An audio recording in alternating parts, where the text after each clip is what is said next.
What up is Marcus with Dynasty Football Dads, and if you're new to the channel, please subscribe. When we hit 2K, we're going to be giving away a free DeAndre Swift signed jersey. And I know that he might be on the IR here soon, so we're going to be talking about waiver wires. This is a very important week. A lot of you guys are going into week 1 of the playoffs. We're going to start with quarterbacks, and first of all, right off the bat, if you haven't acquired the cheat code of Taysom Hill, again, he is the worst quarterback that is the best for fantasy. I mean, if you look at it, he had 175 yards, no touchdowns, but yet he scored over 26 fantasy points. And so that is a cheat code when it becomes quarterback relevant because he runs so much. And when he's averaged about 22 points in his career being the major starter as a fantasy starter. So you're talking about a guy who is a quarterback one automatically just because he runs so much. He had a 44-yard touchdown run last week. He also had another touchdown run.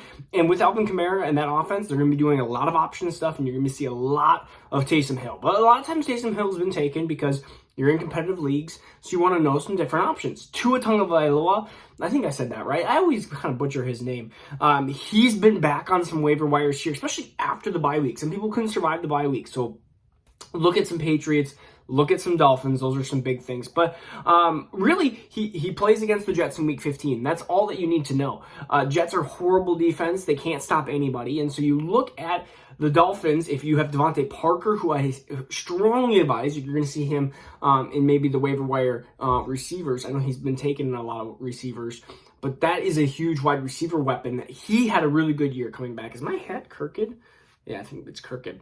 The next one is Justin Fields. I mean, he is probably available in a ton of different leagues when we talk about redraft because, again, he has had a really rocky season, but you're going against the Minnesota defense here on Monday night.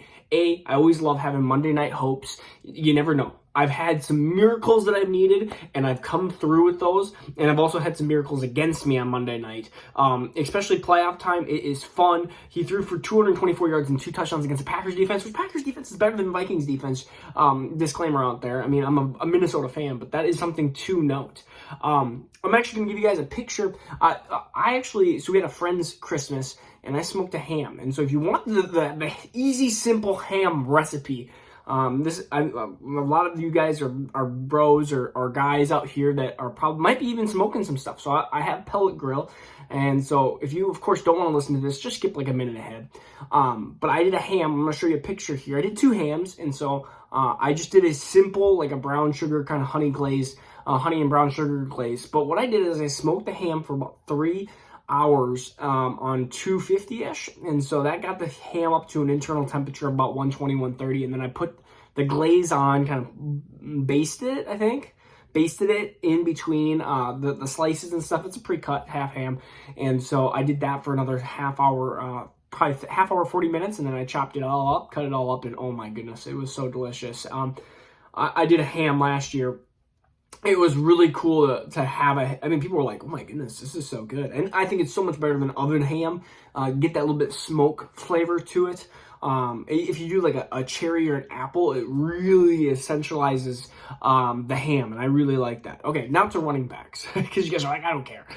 You guys, I'm getting hungry just listening to this video. But running backs, the number one is Rashad Penny. I mean, Rashad Penny, he played 58% of the snaps. He had 16 rushes, 137 yards, 2 touchdowns. They use the runner or the running back position a ton. And so Seattle, of course, he has a matchup against the Rams, which is an okay matchup. But let's see. Yeah, I mean, I think it was Rams. Yeah, Penny's against the Rams. And so that will be an okay matchup. You look at James Conner did have 2 touchdowns, but he also didn't run very well, and they kind of stopped Kyler a little bit there. So Rashad Penny is still the number 1 pickup here. I'm going to give you some other deeper options here. Jeff Wilson, Elijah Mitchell, if he's sideline continued, Debo is going to take away some of Jeff Wilson's upside, but Jeff Wilson is an option, and so you guys have to know that Jeff Wilson, who played 59% of the snaps, 13 for 56, looks healthier on that ankle, and so that's a huge thing.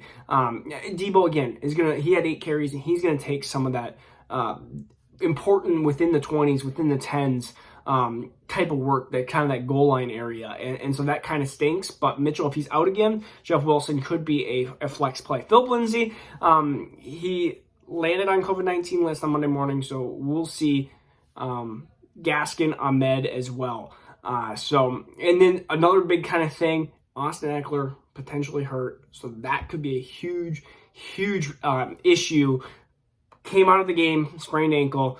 You're looking at Justin Jackson, Joshua Kelly, they each played kind of the same amount of snaps, 27%. And so you're looking at, well, do you want to play one of those? It's Thursday night, so again, that's a big potential issue.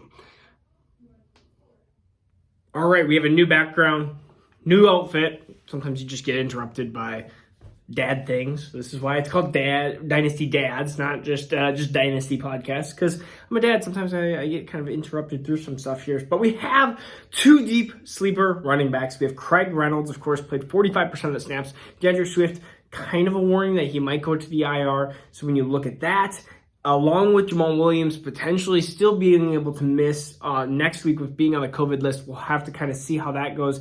Godwin Igabuki, he also played 45% of the snaps, had 8 carries for 25 yards. He is a potential other deep option, but he had a fumble through there as well. So I think you're going to see a lot of Craig Reynolds, which, again, if you need a body, he's a body. And Dearness Johnson, a lot of people were dropping him and have dropped him. He, of course, might be back into that kind of Kareem Hunt beta role, because Kareem Hunt now exited with an ankle injury, already plans to miss at least next week. So you should be in line with some increased workload with Nick Chubb. So wide receivers, though, we talked about Devontae Parker, probably taken, but Amon-Ra St. Brown had 12 targets in week 14, caught 8 for 73. And really, it's his second straight game with 12 more targets. So Amon-Ra St. Brown is a guy who's getting hyper-targeted, a rookie starting to find his own, and there's no really other options for Detroit. So you know that they're going to be down. They're going to be throwing it a bunch, and Hawkinson was out last week. We'll see if Hawkinson remains out.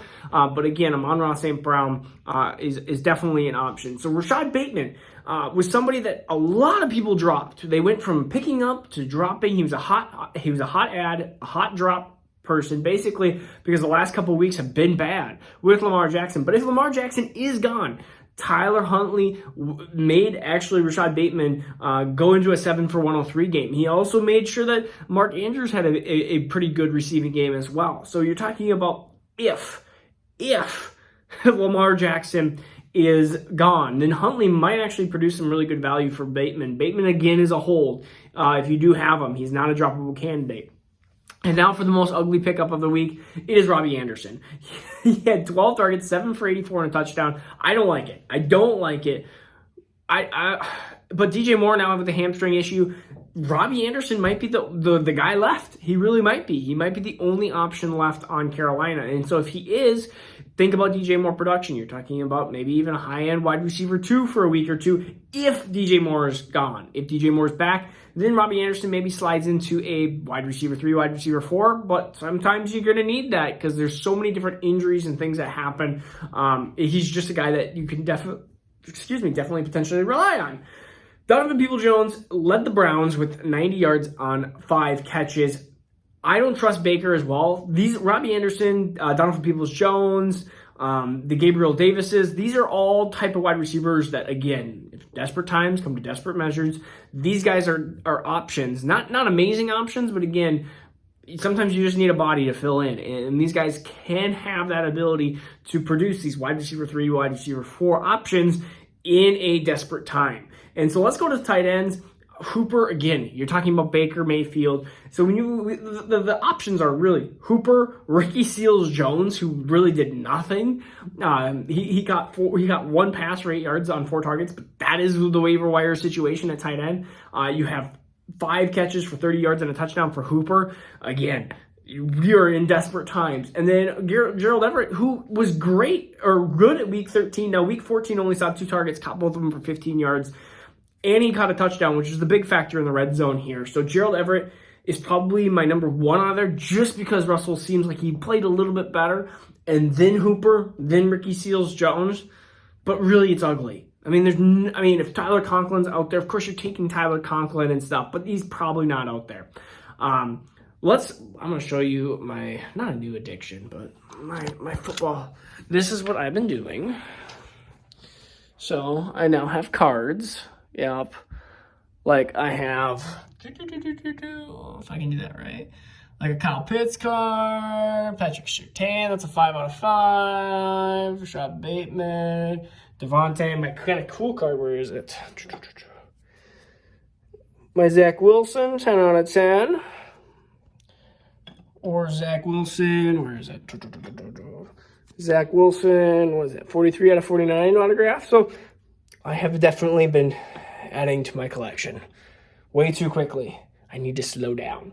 Yeah, I have like even this one, Rashad Bateman, Tylan Wallace. What is that? 19 out of 25. So like we have been adding to the collection way too quickly. Look at this, and then it goes up. I need to slow down. All right, this is Marcus Dynasty with Dads. Peace out. Take care. See you soon. Now turn up.